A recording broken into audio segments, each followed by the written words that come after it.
Hello and welcome back to the AI Marketers Playbook, where we cover actionable frameworks to help you leverage AI and marketing strategies in your business. I'm Audrey Chia, your host, and today I have with me someone super special, Kieran Gilmurray, one of the world's top minds at the intersection of AI, automation, and digital transformation. Now, Kieran has been named a top 50 global thought leader in agentic AI, Gen AI, and manufacturing, a 7-time LinkedIn top voice, okay, we all know that, and the world's top 200 business and tech innovator. Kieran has also, if you did not know this, released a new book on agentic AI, and if there is one thing Kieran does better than most, it's really cutting through the hype and getting straight to how businesses and individuals can use AI to radically transform how work is done. Kieran, welcome to the show. Oh, thank you so much indeed. I'm delighted to be here. I've watched from afar, so now to get to be part of the show is a lot of fun. So I'm looking forward to this, and hopefully, to goodness, I can give your listeners some value because that's what this should be about. Definitely. So tell us, Kieran, I know you have been in the AI space for quite some time. Just tell us a bit more about your journey and how has that evolved over the years? Yeah, about 30 years, which is quite a long time when you think about it, but there's time to go.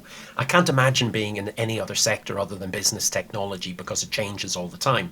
But back in the day, it's quite interesting thinking that I started in the 1990s. Wow. And then, yeah, I know, I'm all of a sudden, Audrey, aging myself really badly. But we're back, DOS days, we're back Windows 95 days, we're really back just before the internet really kicked in. And the exciting part has been watching it all unfold. And it's interesting now watching AI, which I was doing over 20 years ago, being described as the latest, hottest thing. But AI in itself is an 85-year-old overnight success story because the term was invented in 56. But lots of new technologies come out. The only thing that has happened, it's got cheaper, it's got quicker, it's got better over all of those years. I can't ever imagine going back to 30-year-old tech, but by goodness, your learning is certainly formed by experience. So if folks aren't practicing and playing with different technologies, I recommend they do because there's nothing wasted on your journey if you open your two ears, close your mouth, and play and listen to all the things that are happening and the interesting people that are out there. A lot of fun over Wow. the last 30 years. And if I have another 30 years doing this, that will be a career well spent.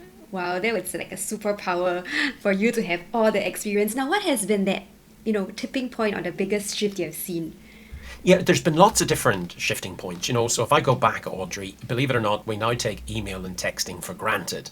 But back in the day, you used to have to turn up to something called a phone box, wait in a queue, and hope the person was on the other end of the phone. So as mad as it seems, email and text was crazy. The spread of mobile phone and particularly smartphone technology was absolutely pivotal. Pivotal. All of a sudden, another leap. And then the next minute, the internet. And when we say the internet, we're not talking about the first iterations where the world was promised a new way of working. There would be no such thing as offices or physical stores, but working technologies, working websites, that was extraordinary. Then years after that, it was CRMs and databases and case flows and online logging and tracking systems. After that, it was AI back in the day where you could start to do some great narrow AI things. So I remember turning a business from a 30 million turnover to a 90 million turnover in only 3 years, all off the back of AI and great decision insight. Really, really powerful stuff. And then in recent years, it's been ChatGPT, it's been the metaverse, it's been blockchain, it's been artificial reality and virtual reality. So it hasn't been one thing. This is a journey where the ingredients of the cake have constantly changed. And the only thing that's actually happening, Audrey, is that the cake is getting more delicious by the time. The odd Wow. bump in the carpet, the odd mistake, the odd thing that was promised to us that never quite at the time realized its potential. But all technology matures over time and it finds its place. And ultimately, if it's of interest to you or I as consumers, and notice the great explosion of generative AI or the social media, it's when you or I start to use it at scale does the technology really explode. And all of those technologies have gone through pretty much the same transition, very academic or very niche, overinflated expectations of what they can do and overpromised because the marketeers jumped in on top and had to sell it. Yes, I know we're naughty, naughty, naughty. And then all of a sudden, people started to use the tech very often differently than the manufacturer first designed or described it. And then it adopted mass scale consumption. And again, as I said, things have gone better and better. Imagine not having ChatGPT or one of those variants today and hoping to come to work to get work done to the quality and the scale and the fun and the speed and the removal of what I described, the robot on me without that tech. I can't imagine living without it. And that's great technology. The same as my mobile phone, email, texting, WhatsApp, Audible, or anything else. It's now just part of our lives, and aren't they so much better for it? Assuming we are in control and not controlled by it, of course. Yes, and I love your cake analogy, right? I mean, it's so interesting and so fun that we get to have our cake and almost eat it now. You mentioned a couple of things. You mentioned a lot of big shifts. So some people talk about, Gen AI being like the dawn of the internet. And you also talked about, that whole journey that people are taking with the tech. Where are we now in that adoption of AI? Like, which stage are we in this new wave of things? Yeah, it's kind of a mix because we're all at different stages. So, whilst ChatGPT, and I'll use that as the example, but assume I mean Perplexity, Claude, or any of the tools at all. For some, they haven't even seen it yet. That's the extraordinary bit. I was looking at some statistics the other day that showed the number of American users, and you'll be surprised how many don't actually use yet. Then there's some of us who've been at this for 3 or 4 years, because most consumption or most knowledge happened around November 2020, November 22nd, 2023, Yes. when 3.5 came out. But 3 was out years before, 2 was out years before that. Transformer technology was, I think, 2019. So I knew some people who were playing with this a long time ago, but that's okay. That happens. Not everybody understood, Bitcoin blockchain before it came out. Not everybody adopted a mobile phone day one or day zero. Some jump at anything and just love tech. That sounds like me at times, where you want to see it, play with it, touch it, and find out where it can be used. Some are very cautious. They wait until the price is right. They wait until the technology's in a good space. They wait and they learn. Some are in the middle. They're watching those who jump and those who wait and wonder what to do. So Gen AI, when you look at the numbers of people using it and the scale that it reached in comparison to, say Instagram or Facebook, it has outstripped them. I think it was 100 million users in 3 months. And those numbers have grown and grown. I remember, 6, 8 months ago, I said, look, anybody who's involved in SEO or PPC, you better watch out, because the number of people who are using these tools on a monthly basis is extraordinary. And people wrote back to me saying, no, you're exaggerating. You're a little bit crazy. And at that stage, it was maybe 300 million users. I think ChatGPT themselves thought it would be January the 1st, 2026 before they would get to 1 billion users. I guesstimated it would be a lot quicker. It would be September. And we were both wrong, because it was last month. So if you have 1 billion monthly users of ChatGPT, and I haven't touched Google or Bing or Bard or whatever variation there is in the last 18 months, that's a heck of a lot of people who are now doing what I call generative engine optimization, or businesses need to do that to get found, compared to anything else. So again, we've overtipped the scale. The numbers who are using the technology is growing exponentially. I can't see that changing. And the reason is, now when I type in a question, or a prompt as it's known, all of a sudden I'm getting the rich answer that I always wanted, and I'm not getting a page full of ads, for want of a better phrase. And then I'm not having to hunt, and then I'm not having to dive through a lot of information. I'm not having to put it together myself. This technology is doing it for me, and that's useful. And the uses that I'm seeing, Audrey, I was talking to a chap yesterday who's a gardener, and what he's doing is taking pictures of the garden before on his mobile phone, typing in a prompt and showing a prospective customer what the garden could look like immediately. His competition are drawing on a computer-aided design screen. Someone else is doing interior house design. Someone else is now using, ChatGPT to do their monthly training and development plan. I was with a group of people on Monday. One of the ladies is going to Japan. We wrote a prompt, and all of a sudden we had a 3-week fully costed itinerary, doing amazing things, staying in amazing places where she never even imagined. And those things we can now do. But if you are some of the big travel companies, you're being disintermediated. If you are some of the CAD companies specializing in garden design or interior or living design or kitchen design, you're going to be disintermediated. So now we're at a place where the mass adoption is growing, and the interruption or disruption, the Schumpeterian disruption of businesses, is starting to happen at a scale. And this is like a snowball going down the hill. It's getting quicker and quicker and quicker. And now I'm starting to see people running to catch up, with very few ahead of the snowball. But let's see where we get to. But I Yes. expect there's going to be more of this. I expect it's going to get more exciting. I expect people are going to find more uses. And if companies and we don't adopt AI and generative AI, then it's a little bit like saying, I'm not going to have email, I'm not going to have a smartphone, and I'm not going to use the internet. I think they will miss out. But the scale and speed of this transformation, that's the bit that's surprising me most, because I've never seen anything as useful being adopted as quickly in all of my 30 years. Wow, and I think it's really incredible to see how fast AI has evolved in just a short span of time. Like even for me as a copywriter, when ChatGPT first launched, it was maybe like an intern level writer.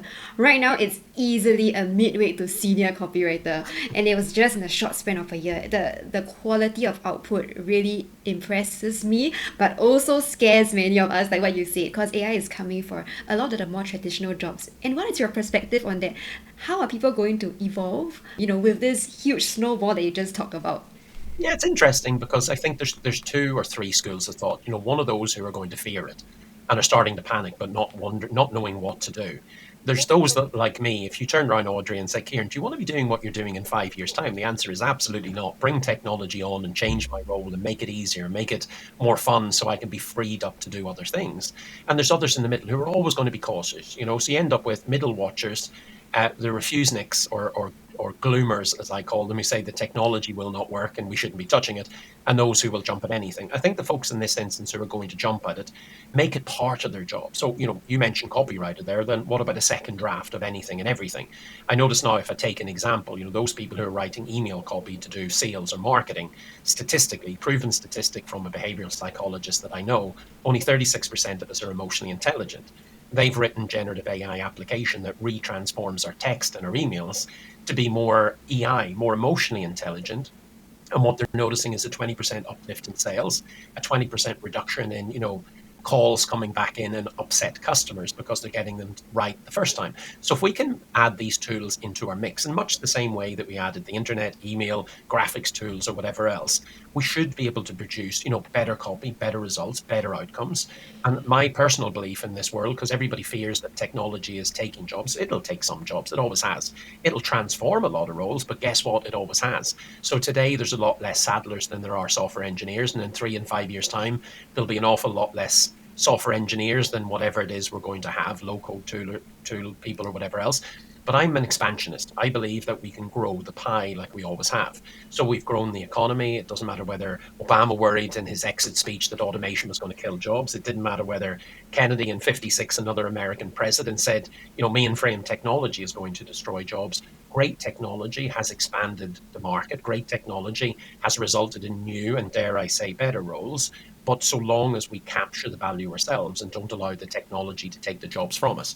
So I hope that my role grows. I hope that technology takes lots of the stuff that I'm doing. I hope I can add it to my skill mix to grow the pie, to do better work, to, encourage more people to buy things from me or allow them to achieve more. So bring it on, Audrey. Bring it on. Wow. And I love that mindset, right? Because you're taking it with this kind of like enthusiasm as well. Whereas people who might be on the other side of the fence might be a lot more cautious or more doomsday ish. But I think AI is here to stay regardless of your mindset. So if we are going to embrace it, might as well embrace it with a smile. Now, Kieran, you also talk a bit about GEO, right? So generative, of course, being able to use AI to search for content, and SEO is no longer as relevant. This is a very new topic for many business owners who and our listeners. Can you tell us a bit more about that and how people should start optimizing for generative engine optimization instead? Yeah, so let's break it down and explain what it is for people who don't know. So traditionally, people have adjusted their websites, adjusted the format of their content with different style headings,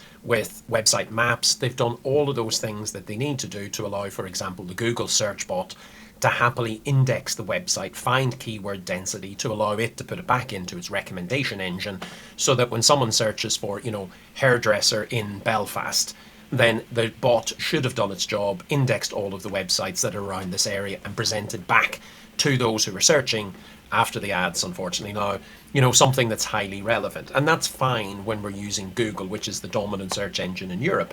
All that works.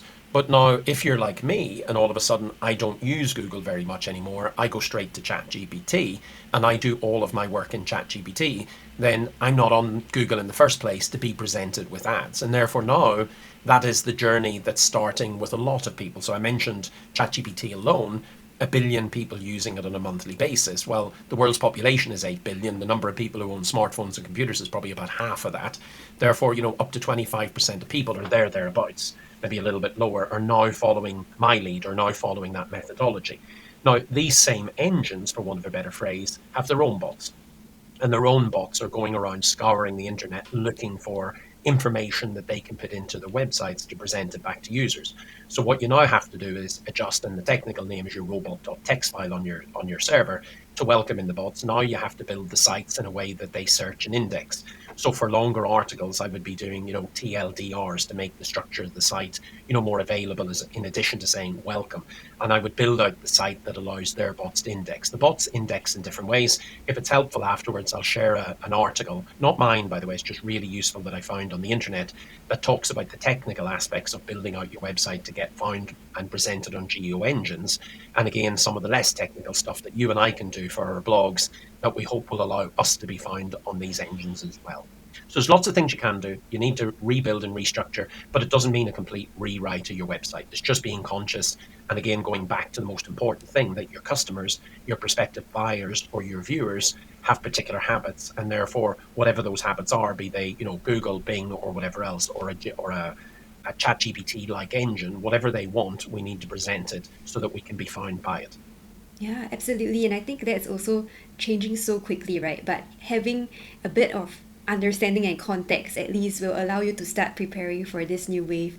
Another word, another keyword or buzzword, like what ChatGPT would like to say, is agentic AI. And I know you recently wrote a book about it. This is very new for many of us, even for myself at this point in time. For those of us who are unacquainted with this term, what on earth is it? Can you explain it like a 5-year-old? Let me get Would be my prompt. ChatGPT, and I'll need ChatGPT to help me now that I've forgotten to think. Yeah, so the oddity is here, and this is the bit where we're looking at AI, and it feels new, and generative AI, and it feels new as well. But as I mentioned, AI has been around for decades, absolutely decades. Arguably, the term, as I said, was invented in 1956 when McCarthy went with 24 researchers to Dartmouth to try and recreate the human brain.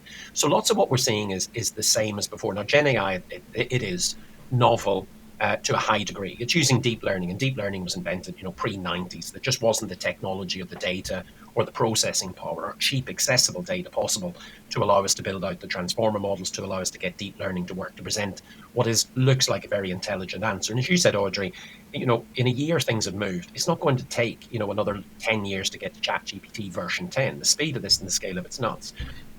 Numbers of years ago, there was something called robotic process automation. And what robotic process automation was, digital workers looking at what you were doing on your screen, recording what you were doing, and then playing it back. If I give you the parallel example, in an Amazon factory, you have robots who watched or were trained to do exactly what the shelf stackers and packers were taught to do. And the physical robots went and did a lot of the jobs that humans in the factories were doing. Now you've got, or had, robotic process automation or intelligent automation that looked at what you and I were doing. So they looked at what we were doing on our computer screen. So if we were in the finance department and someone sent in an invoice, what we would do is we would open up the invoice, we'd extract the data, we'd put it into an Excel sheet, we might update our finance system, we might update our CRM, we'll send them back an email saying, we got your invoice, don't worry, your money will be paid. That's a very repeatable, logical, sequential step. And intelligent automation or robotic process automation allowed you to scan documents, read computer screens, and update databases or CRM applications. Where they fell down is if the screen changed or something in that order changed or some new type of invoice came in, they were not trained to do it, and they very often broke and were relatively brittle and fragile, particularly when it came to internet-based applications. We got a history. Now what you've got is a new version of digital workers, except the digital workers this time are sitting on top of generative AI models or engines. So if you can imagine, their training data is 1 trillion or a couple of trillion bits of data big. And now instead of having to explicitly get a PhD coder in to tell a digital worker what to do, now you just give it a mission. So you can basically start going on a browser, and OpenAI released this the other day. I start hunting around for holidays. My digital worker is observing what I'm doing. And then it says, okay, do you want me to go book the holiday?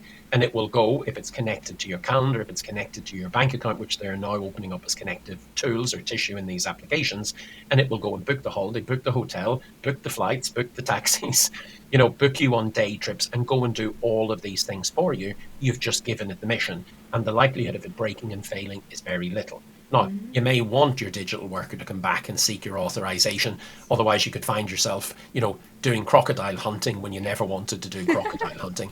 But as digital workers, you give them a task or a mission, book me my holiday, or here's a whole sequence of emails. I want you to go through my email list. I want you to answer every single email. I want you to prioritize it. I want you to book my calendar out, write my meeting notes, and do a whole host of my work so that I can do really nice, more interesting and more valuable work on a daily basis. So think of it as Jarvis and the Jarvis that you always wanted. And now they're here, they've been here for a while, and they're going to get a lot cleverer. And this isn't just a software robot. So if you go to Belfast International Airport, your burger's going to be served by a digital worker that's a physical robot that's able to interact with you. If you start to go to some hotels in Singapore, they're attempting to introduce service robots that look at your face, remember you, help you get served, help you get brought into the building, and really start to greet you in a way that you wanted to be greeted, as opposed to a dumb terminal that allows you to check in and nothing else. So we've now, hopefully, got one or more Jarvises in our life to make us less robotic, allow the robots to do all of this hard but essential but boring work to free us up to do all the things that we ever wanted to do, we hope. Wow. And I'm so curious, right? It sounds so amazing right now, but in reality, with what OpenAI has released, with what you've seen, how good are these agentic AI so far? Yeah, really good. So, I was looking at a couple of low-code applications and a couple of agents over the last numbers of days, because as soon as this comes out, of course, I want to play with it. So I wrote very quickly in low-code. I'll not name the app because there's lots of them and you need to find the app that best suits you. All of a sudden, I have my email categorized, my email listed, my emails responded to, and all of them presented in my screen in front of me, where now I want to be a human in the loop. I don't want it doing it by itself at this stage. But I'm basically going, yeah, that looks about right as a response. Done, that looks right. So all I'm doing is clicking and pointing. I now don't need to build anything. I looked at an agent, I was playing with it to see if it could go and book my next trip and my next travel. And it did, bar one or two little mistakes. But we train people in our teams. That takes a moment or two to do that. And these agents are the same. What's the exciting bit, plus the scary bit, Audrey, is when I looked at agentics and started writing my book 6, 8, 9 months ago, this was at the start of the curve. It was the technology sector like myself who started to see the usage of these particular tools and thought, wow, this is going to be amazing if the technology develops in time. And I'm thinking the technology is going to take 18, 24 months to really get into a space where this is going to be valuable on a daily basis to you or I, not theoretical technology that might promise the world in a later date. And lo and behold, look what's happening now, months and months and months beforehand, while still not perfect. The speed and the scale at which these agentic bots are being developed and put to real use is extraordinary.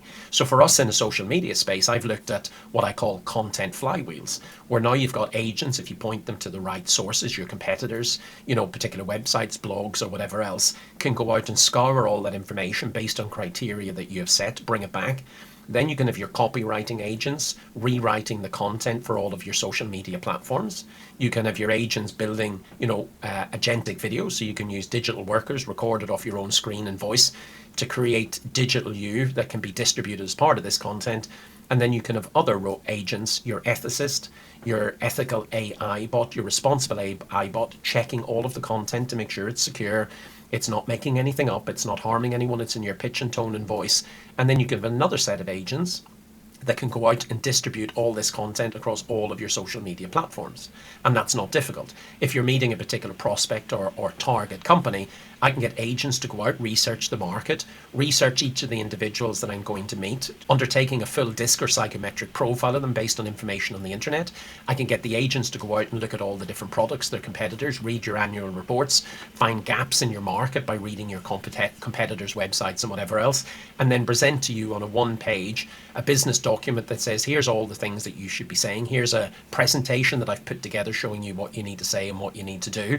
Here's the conversation you need to have with these particular individuals because they're more optimistic and more tech savvy, less cautious and more and less risk averse, and that can all be presented in my diary, sent to me in an email, and my diary booked out with me preparing for the meeting properly, and then I can go into a meeting, my agents can record the meeting and distribute all of the actions and the meeting notes afterwards.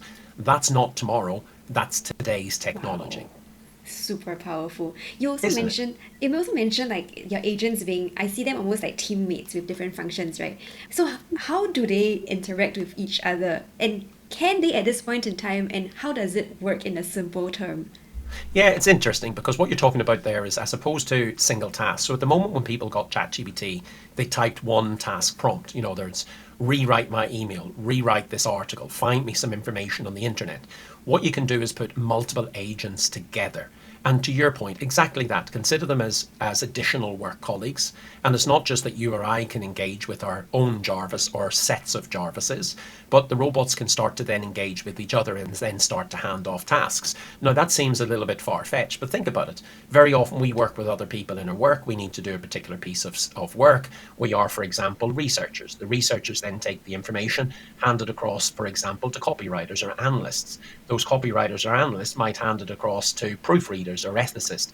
Think of it as the same thing. I have researcher bots, I have analyst bots, I have ethicist bots, and we code those to know when to hand over everything in turn. So whilst on paper, theoretically, it sounds all a little bit crazy, all we're doing is basically mimicking the actions of people or groups of people to allow us to undertake, what was considered complex tasks. But if you look at this technology, it's been around for numbers of years. And that's why I'm saying sometimes there's nothing new. Your Tesla motor, for example, or your Waymo in Los Angeles or San Francisco, that's an agentic tool. So what you've got is you've given a particular bot or robot a task, move me from A to B. It's using other bots and other AI and other tooling to allow it to work out where it's going, work out the dangers, work out what to charge you, work out the route, and complete that mission and then move on to the next side of things. So this is just an evolution. It is bots working together, completing tasks. It's been programmed to complete in much the same way that we have. And here's the part. You can look at this as a threat, and for some jobs it will be. So for example, and this is not to be discourteous, would I recommend as many people become software engineers? Well, we do need software engineers because we need software that is secure, accessible, well designed. We need software engineers to engage with people to create great tooling. But AI can now create code 57% faster than your average coder, and can make it secure by default, and can make it accessible, and can write up all the notes and the documentation, and. So Yes. jobs have changed, jobs will change. Bring on the digital workers, because if you and I can get an army of workers working for us, imagine what you and I could achieve on a daily, weekly, or monthly basis. Definitely. This also brings me to another interesting question, right? I feel like right now things are evolving so quickly that if you have young children in school, the teachers themselves are also struggling to keep up with this new wave of change. And let's say people who have just graduated, now they are finally entering a workforce in which never before, they have seen. Everything is changing. So how should students or people who have just graduated navigate this whole maze of change? Yeah, we have to be careful with this because you're right. I train a lot of university professors, lots of teachers around the UK and globally as well. And that's the key bit. Our educators, I think, and it depends on your country, aren't necessarily the most valued profession. But those are the people who are preparing the next generation of kids, the next generation of workers, doctors, medical professionals, health professionals, financial accountants, or whatever else. We need to treat them with a lot more care. We need to value them a lot more. And we need to give them the education they need to provide the education for so many others. But they're not necessarily getting that. Maybe South Korea being a great exception, maybe Saudi Arabia the same, but other countries, teachers aren't as valued and are maybe not as invested in as much as I would want them to be. But here's the kicker and here's the rub. The generation that's coming into work at this moment in time, the Gen Zs and soon to be Alphas, they're Uber's children. It's no longer that they were born digital natives, now they're born AI natives. So the tooling that we're using, that you and I have had to learn, they've been using it anyway. I take my 18-year-old son. Earlier on, he came in to me. I'd asked him to do a couple of tasks for me because he's working for me this summer. And he wrote, yeah, it's done. And I said, how did you get that done? And he went, well, I just downloaded an application, a low-code tool called N88. I sat and coded it. So now that that's done, we can do that in seconds as opposed to, taking half a day. And he thinks nothing about doing that because this tooling is a natural part of his being. And the same with his colleagues and peers. Now the problem happens is that when they're going into work, what they're Yes. used to is very smart, intelligent, personalized, low-code, AI-driven ways of working, engaging, playing, and learning. And then they're coming into a very analog workplace where the age of the average worker and their knowledge about all these tools is not where it needs to be.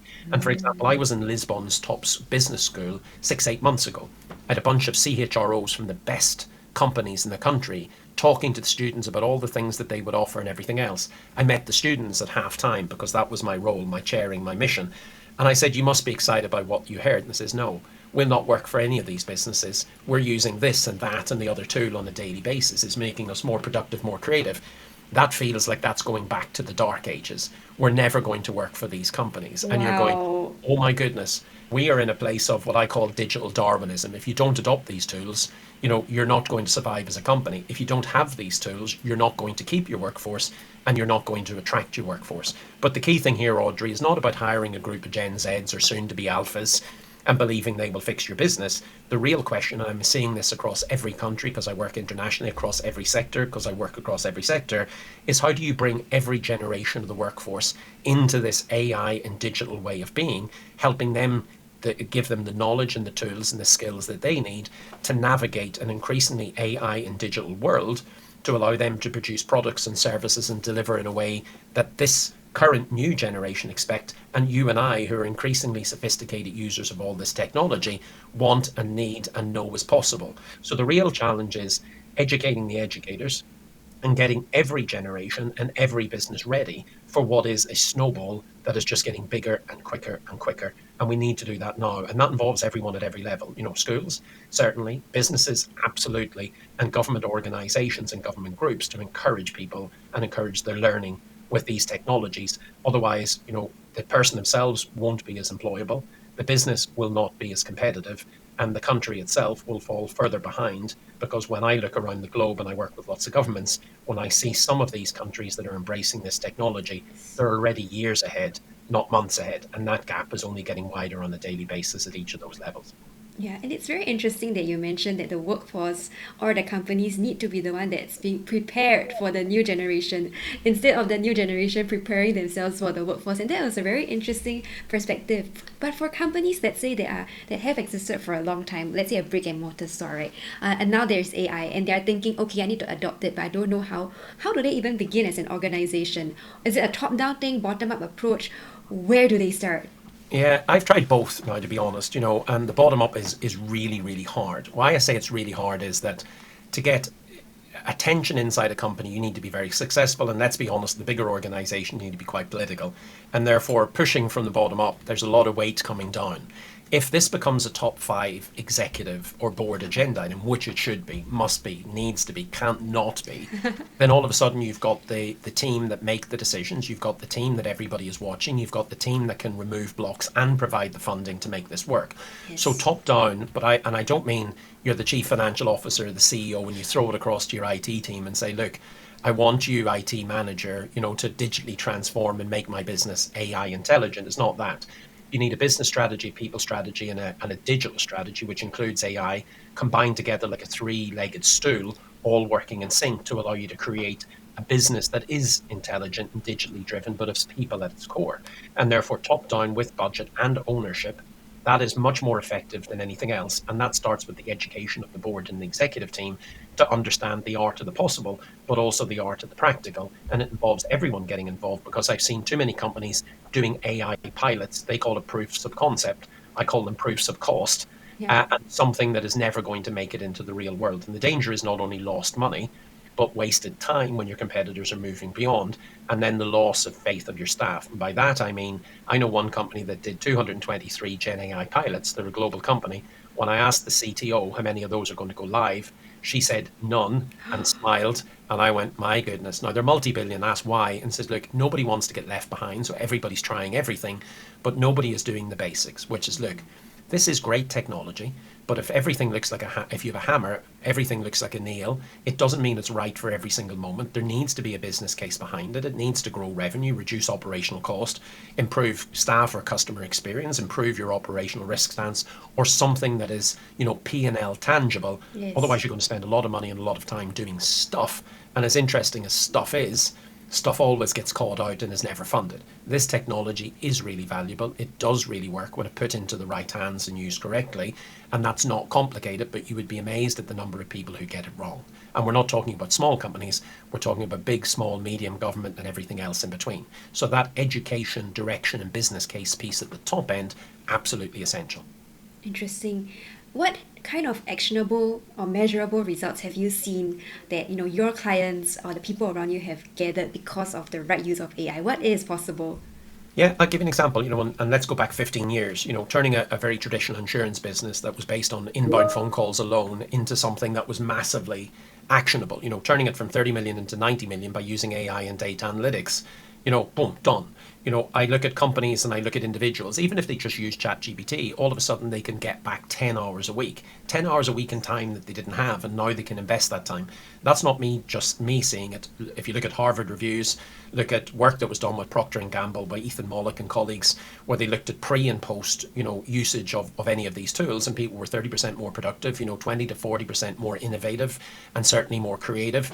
If you look at the sales figures that are evidence, I can give you mine, I can give you McKinsey's, 7 to 15% more sales, a reduction in operational costs of 8%, and at the right numbers of millions, all these things make sense. So whether it's more productivity, more creativity, better quality work, reduction in repeat calls, more sales, operational efficiency, much happier customers, I see all of these metrics. But all of these metrics are predicated upon, actually understanding your business, putting AI, generative AI, and great data analytics and automation and great people into the right seats on the bus, and then driving in the right direction so that you end up at a destination that makes sense. Too many throw a lot of people on the bus, don't know where they're going, and then they get out a map when it's too late. You don't want to do that. So a little bit of, spend more time prepping so that your execution is seamless. Don't jump and run and start hopping around the place and then trying to negotiate amongst too many people where you're going to go. It's never a fun journey when you don't have somewhere planned. It's much easier if the bus driver is putting you in a route where you know where you're going to go and the destination is well planned, well organized, and a heck of a lot of fun for everyone at the end of it. Yeah, and it's so interesting. I love using this analogy with my clients as well. I always say content without strategy is like driving a bus, right? But you're not going in one direction, you're just going all over the place. And it seems like it's the same with AI, right? If you don't have that roadmap, you don't have that vision, you don't have that objective that you want to achieve, you're just going to be playing and experimenting and not seeing those results that you're looking for. So Kieran, maybe what is one final thing you can share with our audience? If there is one takeaway you want them to know, what would that be? Yeah, look, please don't hope this technology will go away. It really, really won't. That is digital Darwinism or AI Darwinism in the extreme, putting your head in the sand and hoping it won't. Look, it's fun technology. So if you want to redesign your garden and your interior of your house, you absolutely can. If you want a fitness and diet plan, that's interesting where you're not paying your fitness trainer $100 a month, you can absolutely have that, and 1,000 things more. Plan your trip to Japan, do whatever you want. It's really cool tech. So personally, use it, start to play with it. It allows you to do so much in a much more informed way. If you're a business, there are real economic benefits to this. Real top line sales, real bottom line operational improvement. Your margins can increase if you give it to your staff time and time again, research after research. Train right, given the tools that they need. Your staff are happier, they're more productive than ever. Therefore, it would be madness not to do it. So the tech isn't going to go away. Point it in the right direction, give people the training, the support, the mentorship, and the tools that they will need, and you will be surprised how much you gain from such a, what I call, cheap technology, but a massively powerful technology, and used in the right hands. This is wonderful. And I love to quote ChatGPT here. This is a revolutionary piece of tech. So if you're not using it, you are missing out. Kieran, thank you so much for that rich and insightful conversation. Now, where can our listeners find you and where can they find your book? Yeah, so the book is published globally on, I think there's about 13 or 20 different Amazon sites. So it's on there, type in my name, Kieran Gilmurray, and Agentic AI, and it's an Audible as well if you prefer to go on Audible. If you want to learn more, I think I've released my 333rd article the other day for free on every topic, including this.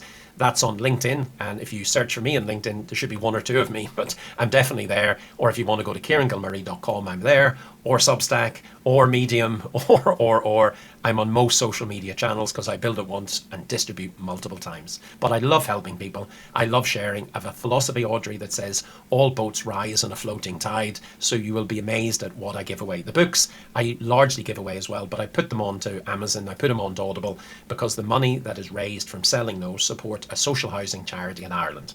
And therefore I would adore people if they find value in my articles.